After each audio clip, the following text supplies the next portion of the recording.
Oman জাআলাহু খালফা জহরিহি, যে ব্যক্তি কোরআনকে পিছে রাখবে, কোথায় রাখবে? এই হাদিসটা নামও বাড়ির নাকি?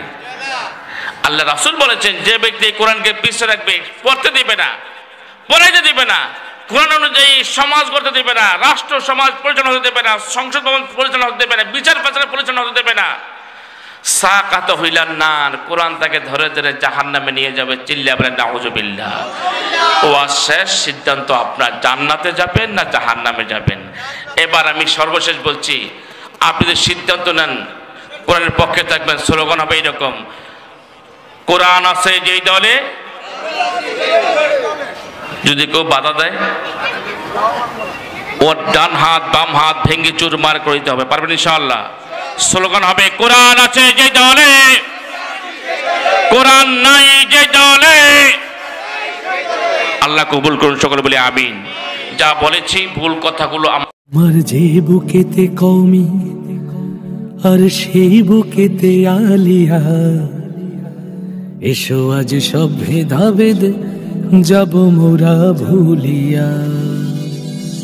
আমার যে বুকেতে কওমি আর সেই বুকেতে আলিয়া। বন্ধুরা, চ্যানেলটি সাবস্ক্রাইব করুন। মাসে গাছের ফল চুরি করে, মাঝে মাঝে মসজিদে জোতা চুরি করে, আসলে এরকম শেষরাসর। এখন আপনাকে ইমাম সাহেব বাহাতন বদনি চুরি করছে, ধরা হয়েছে মুসল্লি রাতে, দিয়েছো ভাইয়া মাফ করে দেন, আমি আর করুন না, ও বলে কিনা আজ তোর মাফ করে, আর কোনো সময় হুজুরের বাদ যা তোর মাথা হারাইলাম, হের পর দিদা কলস সুর একটা লইছে, ধরা খেয়েছে বাগান বাজারে। গিরে করতে আনছস? ইমাম সাহেব বাহাত্তর আনছি, দিয়ে থাপড় একটা ঘুরে কবে মাফ করে দেন, আমি আর করুন না। এরকম যে শেষরা চোর 10 দিন চুরি করে আর 10 দিন আপনি মাফ করে দেন, এটা কি বুদ্ধিমানের কাজ হবে? এবার আল্লাহ তাআলা শেষরা জালেম যারা, এদেরকে ইঙ্গিত করে বলেছেন, জালেমরা তোমরা শোনো, দুনিয়া থাকা অবস্থায় তোমাদেরকে 50, 52 বছর, 60 বছর পর্যন্ত কোরআন দিয়ে কথা বলানো হয়েছে, শোনানো হয়েছে, ঠিক না ঠিক? মসজিদে শোনানো হয়েছে, মুক্তবে শোনানো হয়েছে, তাফসীর মাহফিলে শোনানো হয়েছে, সভা সমাবেশ করে শোনানো হয়েছে, কিন্তু তোমরা তা মানো নাই। তোমরা শেষরা মুসল্লি, শেষরা ইমানদার।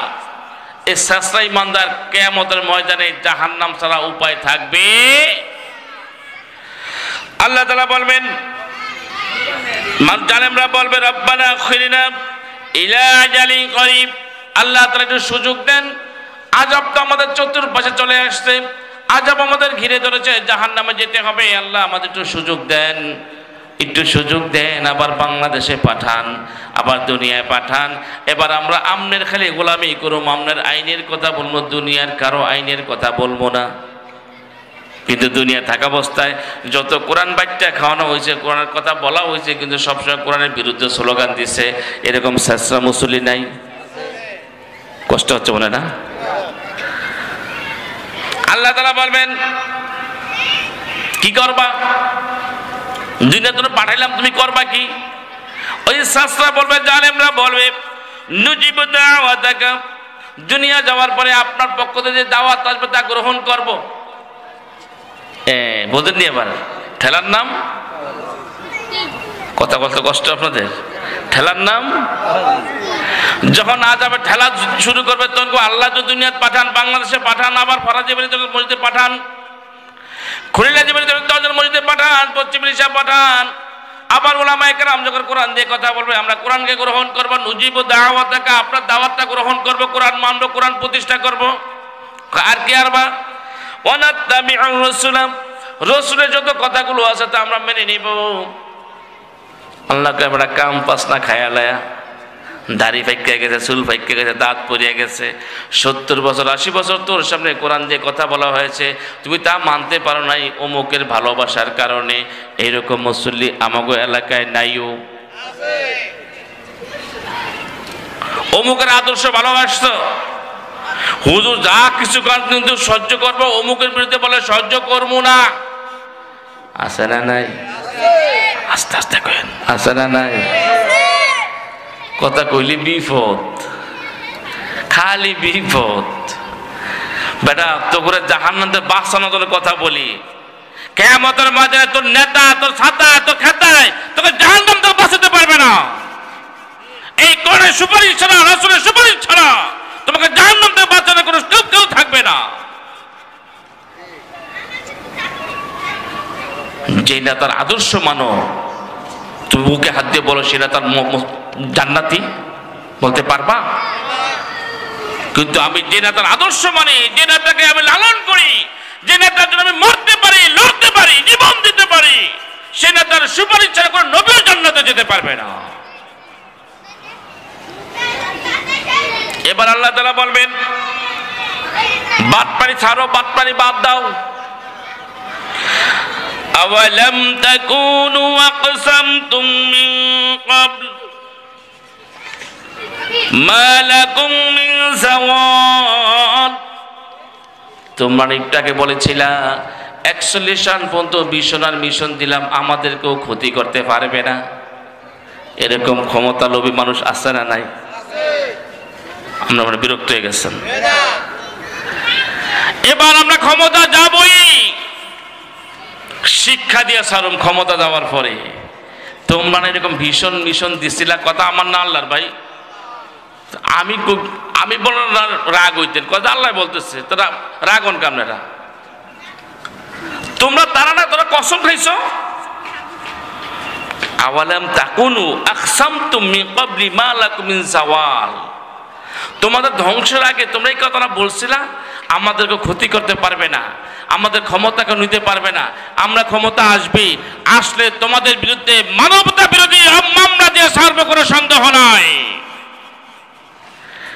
আজ সিটপটাং করো কা, আজ সুযোগ চাও কা, আবার দুনিয়া যাইতে চাও কা। সেদিন যদি এই কথা আল্লাহ বলে, জাহান্নাম ছাড়া কোনো উপায় আছে? আমি আপনাদের সামনে যে কথাগুলো বলছি সেটা হচ্ছে ফাযাক্কির বিল কুরআন মা ইউখাফু ঈদ। নবী, আপনি মানুষকে কোরআন দিয়ে নসিহত করুন। সন্ধ্যার পর থেকে যা কথা বলেছে কোরআন দিয়ে বলেছি। আমি আমার দায়িত্ব পালন করেছি, মানা না মানা আপনার ব্যক্তিগত ব্যাপার। যদি আপনি কোরআনকে সংবিধান হিসেবে মেনে নিতে পারেন, কিয়ামতের ময়দানে ডান হাতে আমলনামা পাবেন, আরশের নিচে স্থান পাবেন। আর যদি কোরআনকে সংবিধান হিসেবে মানতে না পারেন, কিয়ামতের ময়দানে অন্ধকারে উঠানো হবে, কোনো সন্দেহ নাই। আমলনামা বাম হাতে হবে, কিয়ামতের আযাব, জাহান্নামের আযাব আপনার চতুর্পাশে ঘিরে ধরবে, কোনো সন্দেহ নাই। এবার সিদ্ধান্ত নেবেন আগামী নির্বাচনের পরে। আপনাকে সিদ্ধান্ত নিতে হবে এখন। মানুষের তৈরি করা সংবিধান দিয়ে সুন্দর সমাজে যে ঘুরে ধরেছে, সুন্দর সমাজটা জর্জরিত হয়ে যাচ্ছে, এই সমাজটাকে আবার আমাদের ফিরিয়ে আনতে হবে ইসলামের আদলে, কোরআনের আদলে। কথা ঠিক না ঠিক? যে সমাজে মানুষ চোর থাকবে না, বাটপার থাকবে না, চিন্তা থাকবে না, রাহাজারি থাকবে না। আপনার মেয়ে, আমার মেয়ে স্কুল কলেজে যাবে, নিরাপত্তার সাথে বাড়িতে ফিরবে, এই গ্যারান্টি থাকবে। সেই সমাজ আবার কায়েম করার চেষ্টা করতে হবে। চিল্লা এখন কথা ঠিক না ঠিক? কারা কারা যে দুহাত আল্লাহকে দেখায়, লিল্লাহি তাকবীর, লিল্লাহি তাকবীর, লিল্লাহি তাকবীর। যত বেশি বাধা আসবে তত বেশি স্লোগান হবে ইনশাআল্লাহ। কথা বলেন? যেখানে নারে তাকবীরের বিরুদ্ধে যত স্লোগান দিবে, বাধা আসবে, সেখানে তত বেশি স্লোগান হবে ইনশাআল্লাহ। তো এখন আমাদের করণীয় কি? আমাদের করণীয় হচ্ছে, আমি আগে আমাকে কোরআনমুখী করব, ঠিক আছে কিনা? আমাকে কোরআনের পক্ষে আনবো। আমি আমাকে কোরআনের যারা প্রতিষ্ঠাতা, মানে আইন প্রতিষ্ঠা করতে চায়, তাদের পক্ষে আমি থাকবো। যারা কোরআনের আইন বিরোধী, তাদেরকে আমি আজকে থেকে তালাক দেব, ঠিক আছে কিনা? আমি মানলাম। আমার পরিবারে ছেলে সন্তানকে মানাবো, আমার স্ত্রীকে মানাবো, আমার মেয়েকে মানাবো, আমার পুত্রবধূকে মানাবো। খালি একটা আমি জান্নাতে যাব না, না। কু আনফুসাকুম আহলিকুমুন নার, তুমি নিজে জাহান্নাম থেকে বাঁচো, তোমার আহলকে জাহান্নাম থেকে বাঁচাও। এবার আমার পরিবারকে আমি কোরআনমুখী করলাম, কোরআনের পরিবার হিসেবে সাব্যস্ত করলাম। এবার আমার আত্মীয় স্বজন যারা আছে, পাড়া প্রতিবেশী যারা, সকলকে আমি কোরআনের পক্ষে দাওয়াত দেবো ইনশাআল্লাহ। আপনাদের মা বোন যারা আছে, ছেলে মেয়ে যারা আছে, এদেরকে কোরআনের তালিম যেখানে হয় সেখানে পৌঁছে দিবেন, পারা যাবে ইনশাআল্লাহ। যদি জাহান্নাম থেকে বাঁচতে হয়, ভাই তাফসীর মাহফিল দিয়েছেন কষ্ট করে, অর্থ খরচ করে, ঘুম মেরে, জনগণের কাছ থেকে টাকা কালেকশন করে এত সুন্দর আয়োজন করে প্রচার করেছেন, লিফলেট করেছেন, ব্যানার করেছেন। যদি এই কোরআন আপনাকে জাহান্নামে নিয়ে যায়, এক বিন্দু মাত্র কোনো উপকার হবে না। যদি আপনি কোরআনের পক্ষে থাকেন, পরিবারকে কোরআনের পক্ষে রাখেন এবং প্রতিবেশীকে কোরআনের পক্ষে দাওয়াত দেন, এই কোরআন কিয়ামতের ময়দানে আপনার পক্ষে সুপারিশ করবে। কোরআন ধরে ধরে আপনার জান্নাতে নিয়ে যাবে। চিল্লিয়ে বলেন সুবহানাল্লাহ। হাদিসটা বলে শেষ করেছি। আল্লাহর হাবিব বলেছেন, ওমান জাআলাহু আমামাহু কদামাহু ইলাল জান্নাহ, যে ব্যক্তি কোরআনকে সামনে রাখবে, কোথায় রাখবে? সবাই বলেন, আবার বলেন। সামনে রাখা মানে কি? কোরআন পড়বে, কোরআন পড়াবে, কোরআন দিয়ে সমাজ গড়বে, কোরআন দিয়ে রাষ্ট্র চলবে, কোরআন দিয়ে ধর্ম চলবে, কোরআন দিয়ে মসজিদ চলবে, কোরআন দিয়ে হাইকোর্ট চলবে, কোরআন দিয়ে সুপ্রিম কোর্ট চলবে, কোরআন দিয়ে জজ কোর্ট চলবে, কোরআন দিয়ে সংসদ ভবন চলবে, কোরআন দিয়ে গণভবন চলবে, কোরআন দিয়ে সেক্রেটারিয়েট ভবন চলবে। সকল জায়গায় কোরআনকে সামনে রাখবে। কদামাহু ইলাল জান্নাহ, কিয়ামতের ময়দানে কোরআন থেকে ধরে ধরে জান্নাতে নিয়ে যাবে। থাক, সুবহানাল্লাহ কোন দরকার নেই, থাক, এত কষ্ট সুবহানাল্লাহ কোন দরকার আছে? কোরআন ধরে ধরে জান্নাতে নিয়ে যাবে, সুবহানাল্লাহ 10 টাকা লাগে। চিল্লিয়ে বলেন সুবহানাল্লাহ।